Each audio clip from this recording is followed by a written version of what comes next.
friction. We experience it at work, and typically we don't think of it as a good thing.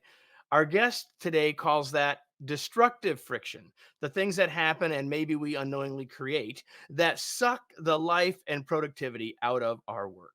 Today we're talking about his friction project, understanding and eliminating the disruptive or destructive friction, and maybe finding some good kinds of friction as well. Welcome to another episode of the Remarkable Leadership Podcast, where we are helping leaders grow personally and professionally to lead more effectively and make a bigger positive difference for their teams, organizations, and the world. If you are listening to this podcast in the future, you could be with us live. If you want to know when we're doing live simulcasts and how you can join us on your favorite social channel, and you can join our Facebook or LinkedIn groups where we make announcements about those things. So you can just go to remarkablepodcast.com/Facebook or remarkablepodcast.com/LinkedIn to get all the scoop and join us in the future. I hope you'll do that. Now, today's episode is brought to you by our Remarkable Masterclasses, picked from 13 important leadership and life skills to help you become more effective, productive, and confident while overcoming some of a leader's toughest challenges. Learn more and sign up at remarkablemasterclass.com. Our guest today, I'm going to bring him in right now. For those of you that are live or are watching the video, you can see him. His name is Bob Sutton. Rob, let me tell you about him, and then we'll dive in. I'm guessing you already know him. Robert I. Sutton is an organizational psychologist and professor of management science and engineering in the Stanford Engineering School. He has given keynote speeches to more than 200 groups in 20 countries and served on numerous scholarly editorial boards. His work has been featured in the New York Times, Business Week, The Atlantic, the Financial Times, the Wall Street Journal, Vanity Fair, and the Washington Post. He is a frequent guest on various television and radio programs, has written 7 books and edited 2 volumes, including the bestsellers, The No Asshole Rule, Good Boss, Bad Boss, and Scaling Up Excellence. His newest book, co-authored with Huggy Rao, is The Friction Project, How Smart Leaders Make the right things easier and the wrong things harder. And that is our focus today. Bob, welcome. I have had you on my list of people I've wanted to have to meet or / be on this show for a long time. So I'm glad to have you here. Welcome. It's great to meet you. And I'm excited to talk to your audience. All right. So I'm going to start here. You talk early in the book. I always ask this question, Bob. I always ask the question, like, tell us a little bit about your journey. How did you end up doing this kind of work? Because people know a little bit about you from what I've already said, I'm going to actually say, how is it that you decided like 7 years ago to do this thing called the Friction Project? Oh boy, How did you end up doing that? What does that even mean? It was kind of a 2-pronged set. Oh, I love the prompt. It was sort of a 2-pronged set of forces. The first one, the one that I would say like the official explanation, was the book that we did before, since we're live, the Scaling Up Excellence with Huggy. We worked with a lot of organizations that had the goal to get big, because that's scale. We want to scale, baby, scale. I mean, I was around Facebook a little bit when they had 200 or 300 people. Salesforce sort of early, pre-IPO. Google pretty early. What happened was, in those cases and so many other cases, in the process of their dreams becoming true, the leaders of those organizations, in much smaller organizations too, even IDEO, as it grew from 40 or 50 people to 200 would be another example, because I was a fellow there, that things would get harder and harder to get done.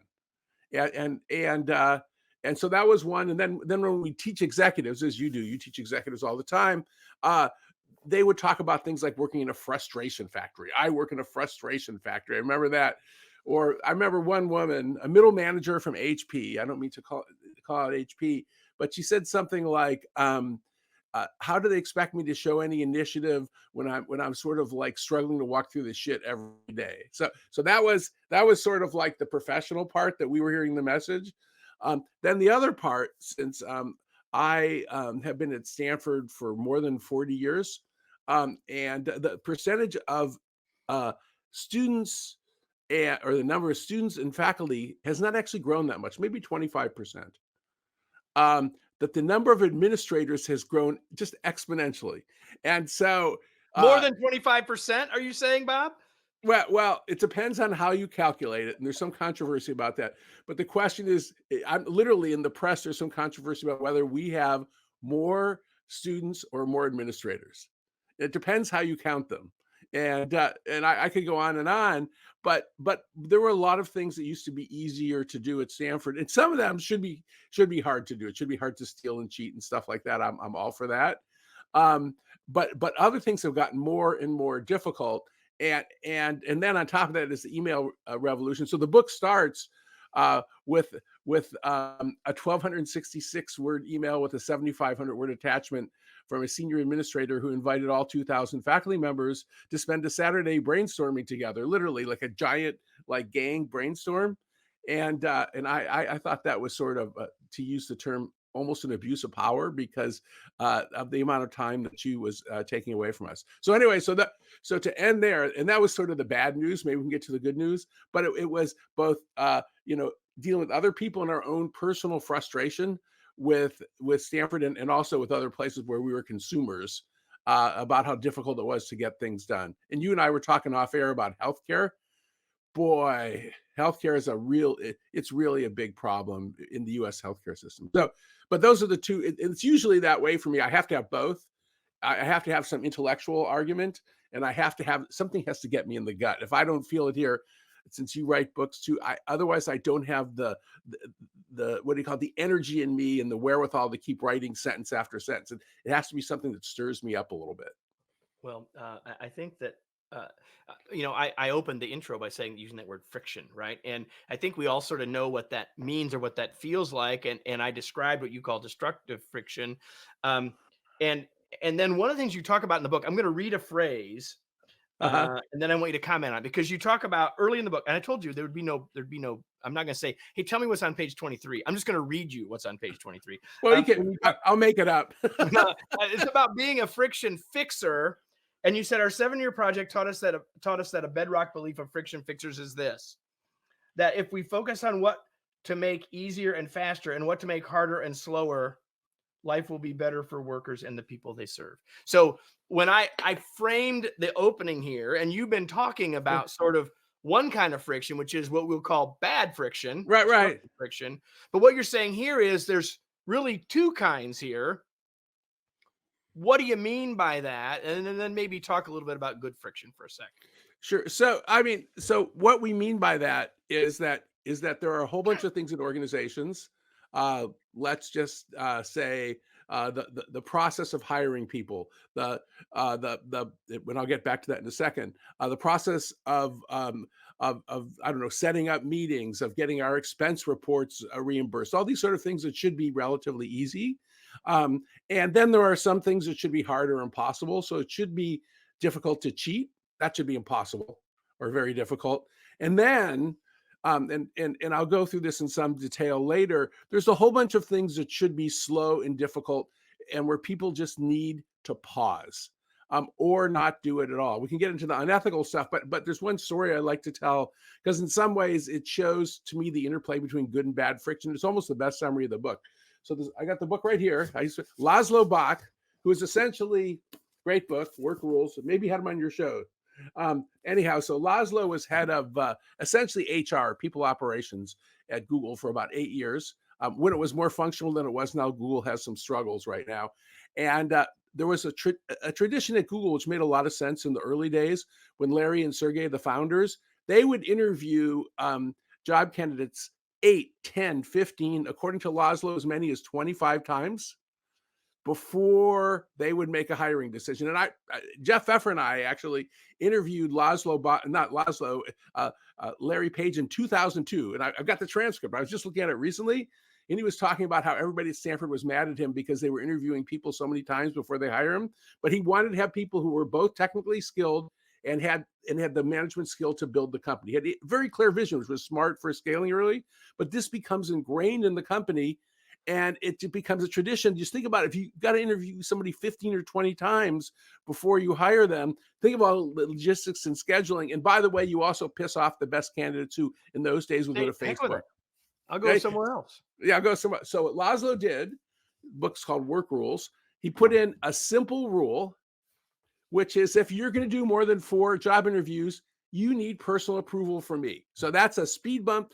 That's the way I would summarize it. It's good friction to reduce bad friction.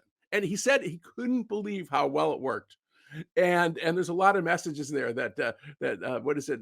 Top-down authority can be benevolent for everybody's good. It's not always bad. And I like that story because it shows the interplay between good and bad friction. Yeah, and in fact, you have a section where you actually use that example to Yep. walk us through what you call the friction forensics. And listen, it's not going to be a great podcast for you to walk through all 8 of those Right. things, but just talk about that idea of like how do we start to parse out when to the point that I made earlier, when we should Right. speed up and when we should slow down. Well, if I would pick one, and you're right, there's like 13 of them, some an academic or some I think there's number. only 8, but there's plenty. Yeah. Well, I've actually, since I have a slide deck that has 13 of them on it. I'm actually looking at it right now. So professors. So I talk about addition sickness. I am suffering from it. So if I would to pick one at the very top, the Nobel Prize winner Daniel Kahneman. Uh, so he talks about moving fast and slow.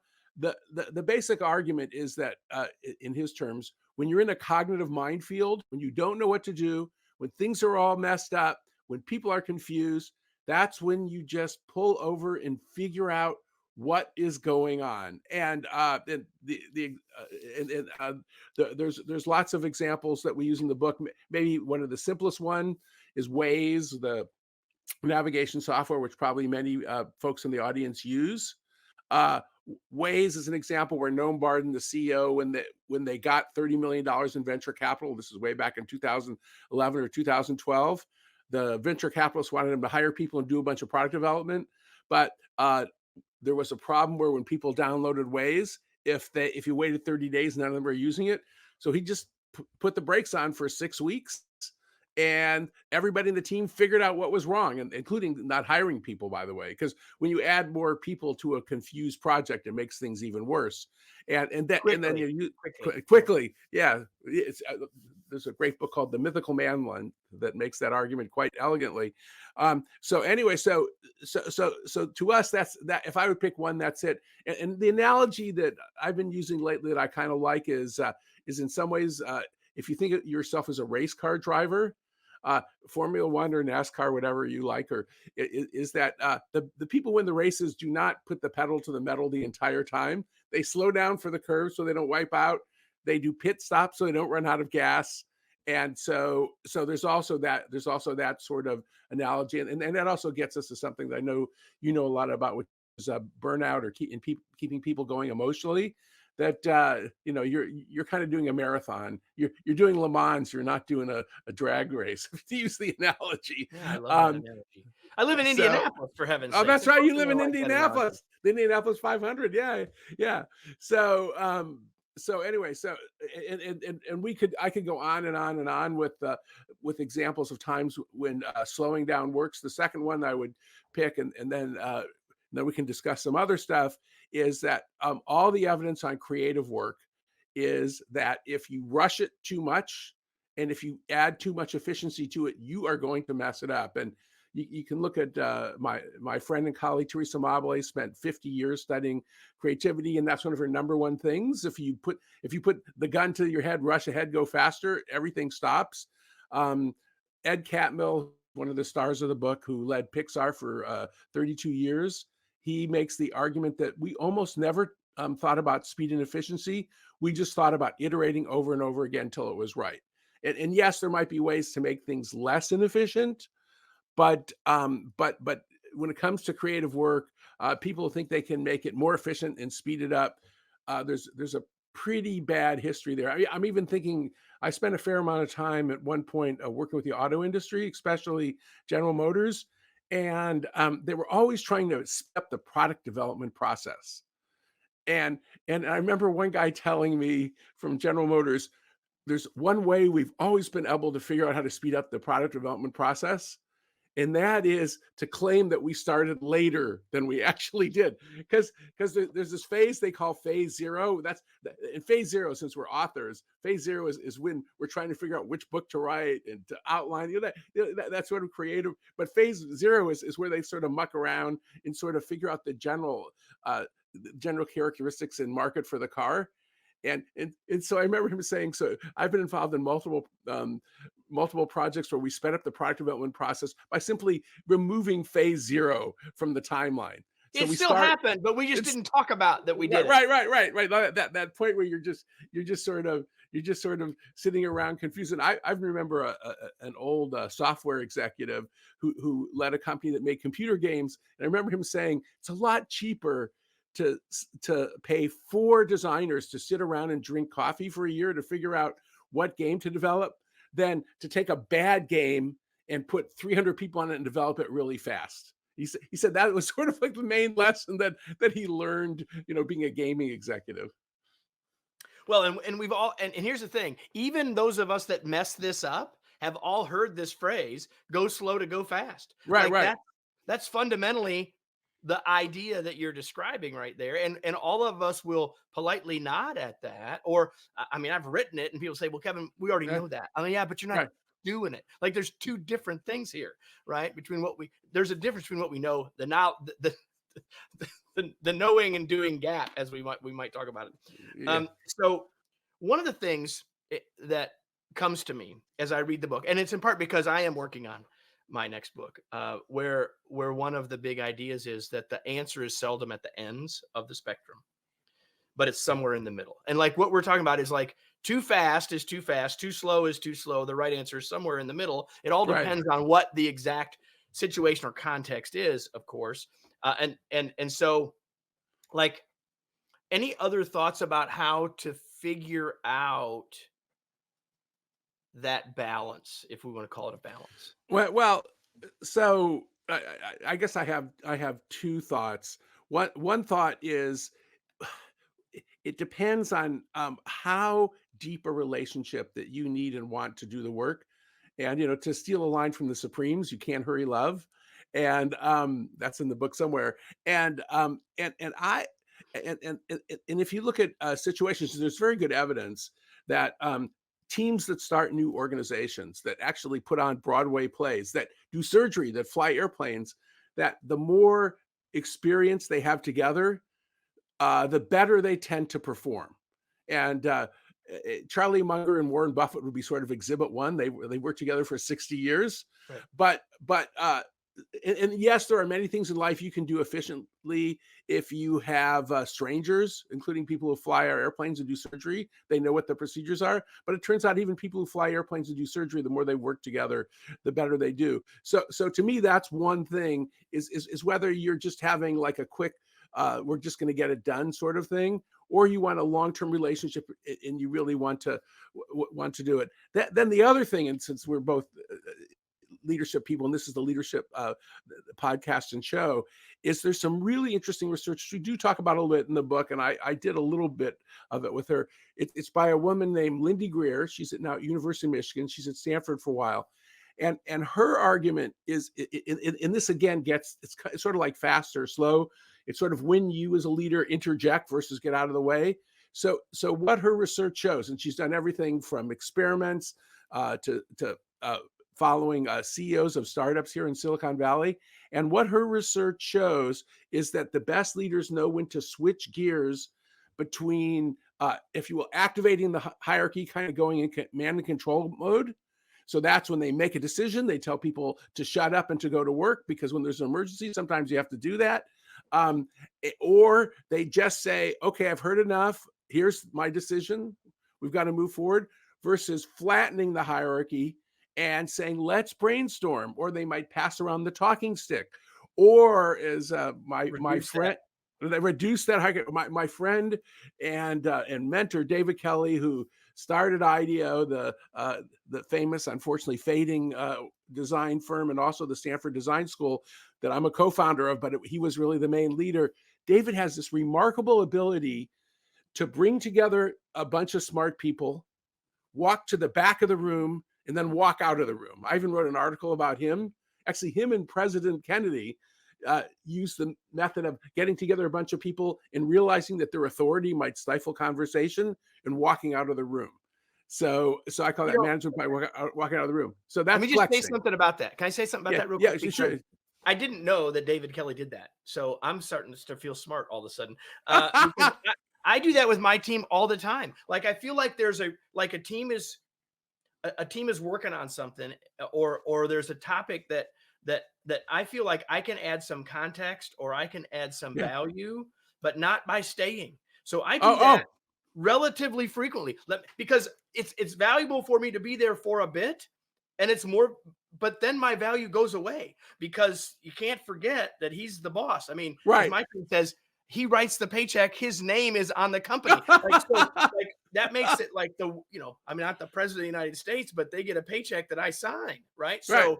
So I think that's a really important thing. And the reason I'm adding myself into that, Yeah. everybody, is Yeah. not because not for an ego stroke. I'm really doing that because you can do that as a leader at any place in the organization. Like you don't have to be the founder of the company, the president of the United States to Yes. use that strategy. Yes. You can do that as a frontline leader, everybody. I don't care where you sit.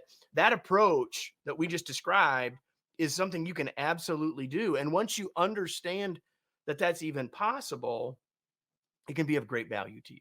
What saves you time, and it helps your people brainstorm. The other part that I would add is that, and David Kelly does this too. David Kelly knows when to get back in the room too, because I was an IDEO fellow for 19 years, and I've been involved. I'm still involved in the Stanford D School with him to some degree, and when things are messed up, he will interject. He will call us all together. I mean, the classic thing that happens, and we've all seen this, is you've got sort of like a middle manager type person who's really messing things up. So we all have to get together with David and say, what do we do about it? Do we give him feedback? Do we fire him? What do we, and that's where you sort of activate the hierarchy, and then it's David or other skilled leaders who make the decision. So I think that's really important. So even though, everybody, I had never met Bob until like 8 minutes before we went live, I already knew that we would have way more to talk about than we could possibly talk about, as we're talking about his latest book, The Friction Project: How Smart Leaders Make the Right Things Easier and the Wrong Things Harder. We're not going to get through all of it, so just go buy your copy already. We'll get to that in a second, and we'll give you a chance to figure out how to do that. You have this whole piece about a help pyramid and how we do all that. I'm going to skip that because what I Sure. want to do is you end with 5 traps. The traps that we might fall into on unknowingly, and the traps that all of us would recognize in others, but might not recognize in ourselves. Such And a so thing. I got all 5 of them here that I can drop on the screen. I'm going to ask you to say which one's your favorite. And by favorite, I don't mean the one you like the most, but maybe the one that you think shows up most, or that just you feel like talking about today. Well, I think the one I would pick is called addition sickness, and the reason I would pick addition sickness is it's such a fundamental challenge for us as humans in our brains, and also in our organizations, the incentive systems we have. So at the human level, and I'll have, yes, I'll plug my friend Leidy Klotz. Leidy Klotz, who wrote those books of track. I've done. Look, I've got a coffee stain right in the middle of his book. So Leidy and his colleagues at University of Virginia showed that the standard human solution, the default human solution to solving any problem, is just to add more complexity. Whether it's fixing a Lego model, fixing a university, improving a recipe, our default problem solving approach is addition. So that's one problem. That's just, and if you think about Can it, I say, since yeah, we've been talking about books a yeah. lot, that's a major problem with people that like you and I that write books. We Oh, make look them at I'm just longer. surrounded with these things, and don't ask me what percentage I read. So, But don't isn't that what happens? Like they get longer, they don't get shorter. Oh, they don't. And in fact, at least one this book, Scaling Up Excellence, when it got reviewed in the Financial Times very positively, you know how the English are. Andrew Hill said, for a book that talks about cognitive load, it puts too much cognitive load on the reader. So I have that challenge too. But the other problem is that in addition to this human tendency, many organizations have a tendency to reward people who add stuff rather than subtract stuff. So it could be a new initiative. One of my favorite or least favorite, depending on how you describe it, incentives is that most organizations, the more people who report to you, the more you get paid. So you end up with a fiefdom, and this is a problem at Google right now. It's a problem at Stanford where I work. Is that you create this incentive, and then when you hire a bunch of administrators, what do? They add load on each other and on people in the front lines. So there's this addition sickness. So that's the bad news. The good news, and this comes from Leidy, Klotz et al. Research, and from our more informal research, is that when you trigger this mindset and give people tools to do subtraction, we call it treating them, thinking it like an editor in chief, is the which we stole from our friend Michael Deering, a venture capitalist. Then lots of good things can happen, and then we have lots of examples of how you would do a good riddance review or a sludge review to figure out what's getting in the way, and then also some tools for subtraction. And so to me, if I was going to pick one of the most interesting and important one, is just making aware of this bias towards addition, and then giving people both the mindset and the tools to begin subtracting. And I'm not talking about laying off people, by the way. I'm talking about getting rid of burdens. 100%. I agree with you on that. We are not going to talk about any more of them, but I'm just going to tell all of you. I mean, if at this point in listening to this conversation, you don't get, and if you've never read any of Bob's work, if you don't get the fact that this isn't not only thought provoking, but fun to read, let me just give you the other 4 traps, just so you have a clue. They are oblivious leaders, broken connections, jargon monoxide, that's my personal favorite, and fast and frenzied. So it's good stuff, and like, you don't even have to read them to know what he means by most of those, like jargon monoxide. We know what that means. So I'm going to shift gears, Bob. I'm going to actually ask you one more question Sure. before we kind of go into the final part of the conversation. So one of the things that's been happening a lot in what let's call it post-pandemic is all of the discussion about bringing people back to the office. What's your take about all that as it relates to friction? Like, there's all sorts of things we could say about whether that's right, whether that's wrong, whether it's good, whether it's bad, and all of that. But I'm just curious what connection you would make to all of those efforts about where and when people are working and how it relates to friction. Well, so when it comes to the return to work stuff, my perspective is I'm trying to be non-ideological, because everybody from Jamie Dimon to the people who say that we should never go back to the office again, I think they're too ideological. And so I'm lucky to have a colleague. Long spectrum, long spectrum. Yeah, and people did not listen to Jamie Dimon; they didn't come in anyways. Is that so? I have a colleague named Nick Bloom who's in the economics department. He has a huge data set. He's been studying this problem forever, and hundreds of thousands of people in his data set. And what it looks like is about half the population have jobs where it's possible for them to work from home. I mean, so people who work at McDonald's or are surgeons, they can't do it remotely very well. so although even at McDonald's, they figured out how to make some of the jobs remote. But working in a warehouse, driving a truck, we can go right on down the line. Right. Yeah. So there's all sorts of things that have to. So for the other 50%, what it looks like is that if you just force everybody to go to work 5 days a week, or you just go completely remote, those outlier solutions, although it's kind of cool, and there are fully remote organizations that don't have a headquarters that work quite well.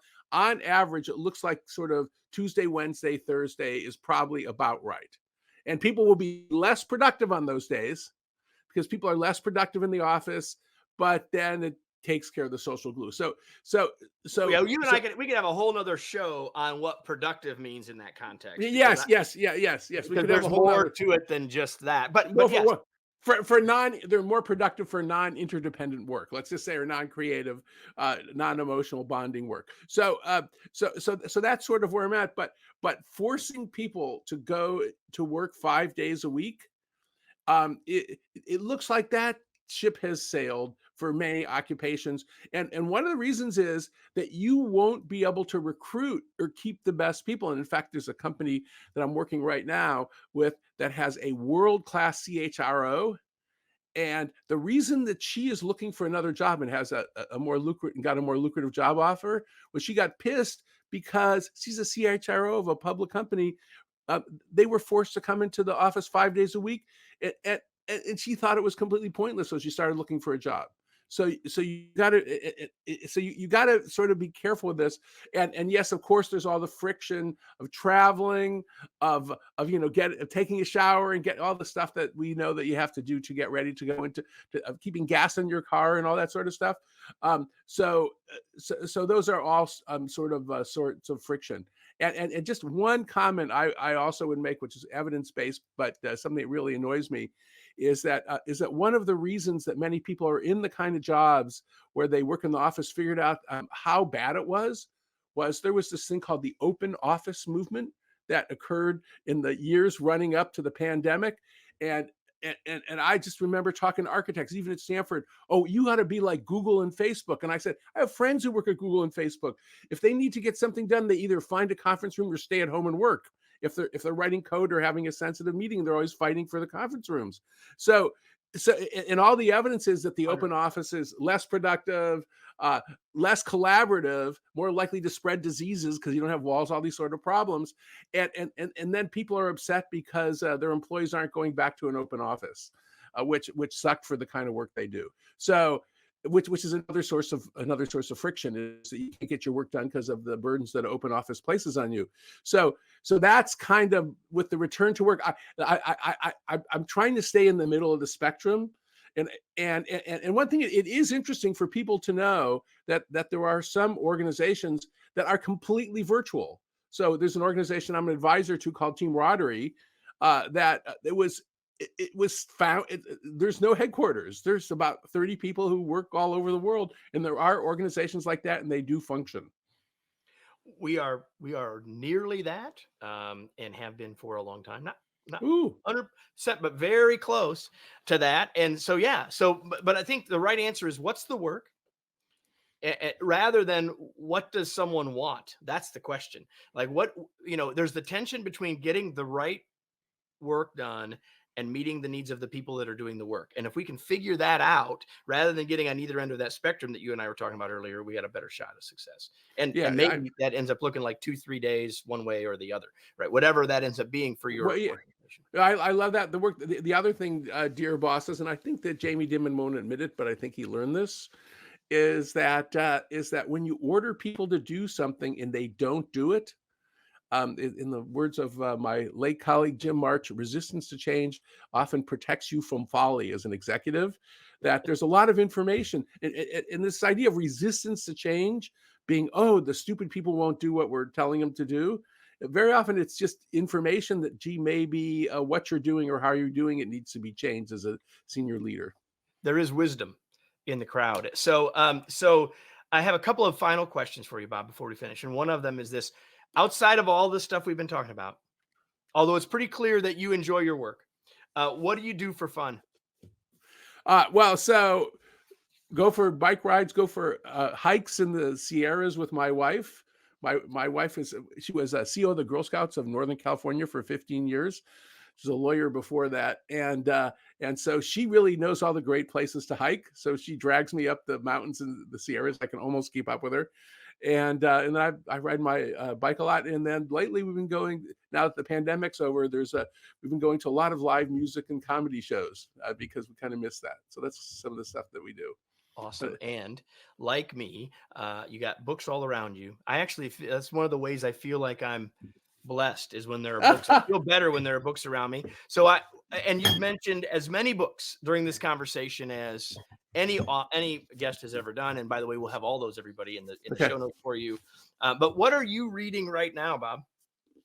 Well, so the book I keep going back to is, I got the books right here. Hack Your Bureaucracy. Okay.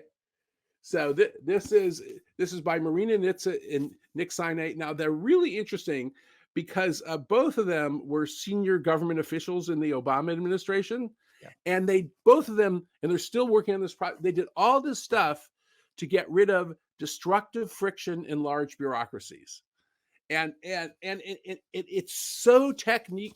It's so tangible in terms of specific things that you can do no matter where you are in an organization to make bureaucracies work better. And one thing that one song they sing I really like is that this idea that bureaucracy is terrible, and maybe it is a pejorative word, but the way I was taught as an organizational theorist, what bureaucracy means is it means you have a hierarchy, it means you have specialized roles and functions, and you have rules. And I have no idea how to run an organization, even an organization with 15 people, without having those characteristics.